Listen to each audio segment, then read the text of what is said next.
দেখো এখানে দুটো ইলিশ মাছ নিয়ে এসেছি। তো দেখো ইলিশ মাছ দুটো কত সুন্দর আর অনেকটাই বড় আছে সাইজটা। তো দেখো বৈশাখের ইলিশ, এটা খেতে কেমন লাগবে জানি না, তবু বললো তো ভালো হবে। তো দেখা যাক কেমন লাগে খেতে। দেখো মাছ দুটো কত ভালো, কত সুন্দর মাছ, গা একদম পুরো প্লেন গাটা। তো মাছ দুটো কেটে নিই, তারপরে দেখা হচ্ছে, চলো সাথে থেকে। গুড মর্নিং বন্ধুরা।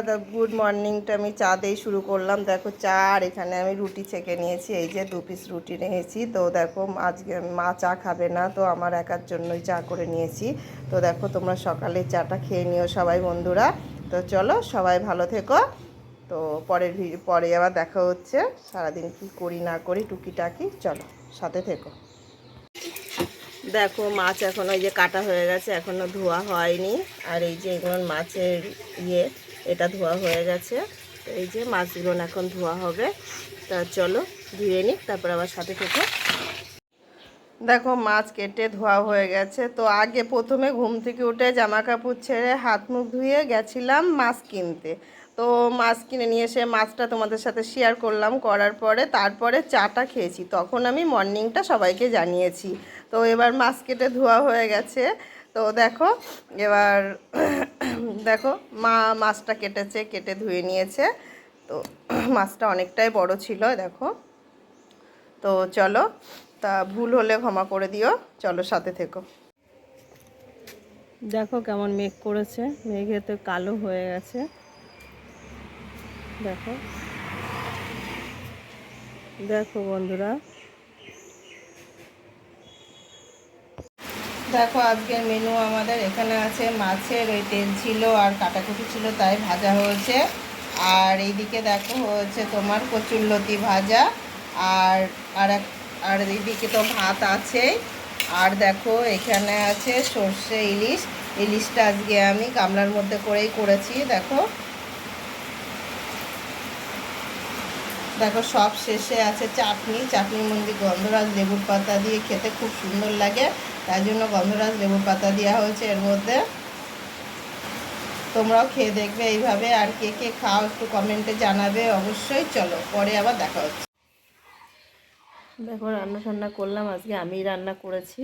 তো রান্না করে স্নান করেছি, এই যে স্নান করে বাসন কুসন ধুয়ে মেজে সব কিছু ফ্রেশ হয়ে তারপরে স্নান করে স্নান করলাম সব কিছু কাজকর্ম করার পরে। তো দেখো মা আজকে দেরি হয়ে গেছিলো, মা পুজো দিচ্ছিলো আর আমি রান্না করে নিলাম তাড়াতাড়ি করে।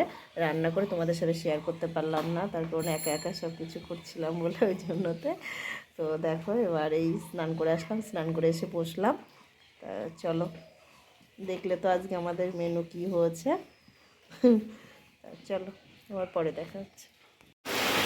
দেখো বন্ধুরা কেমন বৃষ্টি হচ্ছে, প্রচুর পরিমাণে মেঘ করেছিল, এই যে বৃষ্টি পড়ছে। দেখো কেমন পুকুরে ভালো বোঝা যায়, দেখো পুকুরের জলে দেখো হাওয়া হচ্ছে আর বৃষ্টি পড়ছে। দেখো পুকুরের জলে কত সুন্দর লাগছে।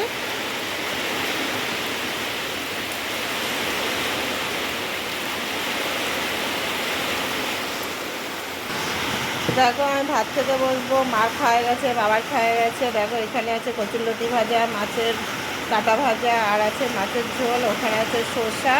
তো দেখো সবার খাওয়া গেছে, আমি লাস্টে খাবো। তা চলো তোমরাও খেয়ে নিও সবাই দুপুরের খাবার, চলো সাথে থেকো। দেখো ভাত খাওয়া হয়ে গেছে, ভাত খেয়ে একটু বসেছিলাম, এবার ভাবছি একটুখানি শোবো। তা চলো একটুখানি ঘুমিয়ে নিই আধা ঘন্টা মতন। মেশিনে বসা হয়নি এখনও পর্যন্ত, মাল খোলা হয়নি, মাল বস্তার মধ্যেই ভরা রয়েছে, মালগুলো খুলবো পরে। দেখি শরীরটা ভালো না, 3 দিন উপোস থেকে রাত জেগে, 5 দিন রাত জাগা, 3 দিন উপোস থাকা, মানে আমাদের চড়কে এরকমই হয়। ওর জন্যতে মালগুলো নিয়ে করিনি, শরীরটাও ঠিক ভালো লাগছে না, তার জন্যতে ভাবছি একটুখানি 2 দিন একটু রেস্ট নিয়ে একদিন নিয়ে তারপরে মালটা খুলবো। তা চলো একটু শুয়ে নিই, শুয়ে উঠে দেখা হচ্ছে তোমাদের সাথে, তোমার সাথে থেকো। দেখো ঘুম থেকে উঠে গেছি, ঘুমায়নি, মানে শুয়েই ছিলাম, শুয়ে শুয়ে একটু মোবাইল দেখছিলাম। তাই যে উঠে গেছি, এবার একটু কিছু জামা কাপড় আছে, জামা কাপড়গুলো গোছাবো। দেখো এই জামা কাপড়গুলো রয়েছে, এই ঘরে আছে, এই যে রয়েছে, আর এই যে শোকেসটার মধ্যে দিয়ে বের করে গুছাবো। ওই ঘরেও কিছুটা গুছিয়ে রেখে আসলাম। তো ওই যে ঘুম থেকে উঠে এইগুলো নিয়ে করছি। এখনও অনেক জামা কাপড় রয়েছে, এই দেখো নিচে রয়েছে, এগুলো কাচতে হবে। আজকে কতগুলো কাঁচা ধোয়া হয়েছে, ভাবছি এগুলো সব না গুছালে হবে না, গুছাতে হবে আস্তে আস্তে করে। তো এবার একটুখানি গুছিয়ে নিই, তারপরে মেশিনের মালগুলো আবার গুছাবো। চলো দেখি, সাথে থাকো। দেখো এই যে মালগুলো এইভাবে বাঁধা রয়েছে, এবার এগুলো সব খুলবো। এই যে ঠোঙা কাচে নিয়েছি। তো দেখো এই ঠোঙাগুলো খুলবো, কেমন থাকে খুলে নিই। দেখো সব কটা খুলে নিয়েছি। এখানে 3 বান্ডিল আছে, এখানে 3 বান্ডিল আছে, আর এখানে কিছু আছে। এই যে এখানে সুতো, আর এখানে সব কাপড় আছে। এই কাপড়গুলো বের করবো, সব টুকরো টুকরো কাপড় রয়েছে ছোট ছোট। তো চলো মালগুলো সব ইয়ে করে নিয়ে তারপরে দেখছি। চলো বন্ধুরা, মাল গোছানো এখনো কমপ্লিট হয়নি। সেই সন্ধ্যে 6:30টায় বসেছি, এখন বাজে 9টা বাজে 5 মিনিট বাকি। তো মাল এখনো গোছানো হয়নি। ওই যে ওইদিকে এক গামলা ছিয়েছি, ওই যে, আর এইদিকে রয়েছে এই যে বিছানার পরে এখনো এই কাপড়গুলো রয়েছে, টুকরো টুকরো করে কাটবো। টুকরো টুকরো কাপড়ই আছে, দেখো এরকম থাকে, এগুলো কেটে কেটে নিতে হয়। তো কি আর বলবো বন্ধুরা, এখানকার মতন আজকের মতন ভিডিওটা এখানেই শেষ করলাম। আবার পরের ভিডিওতে তোমাদের সাথে দেখা হবে। চলো, আর অবশ্যই সবাই সাবস্ক্রাইব করো, লাইক করো, কমেন্ট করো, আর টাটা, সবাই ভালো থেকো, পরে দেখা হচ্ছে।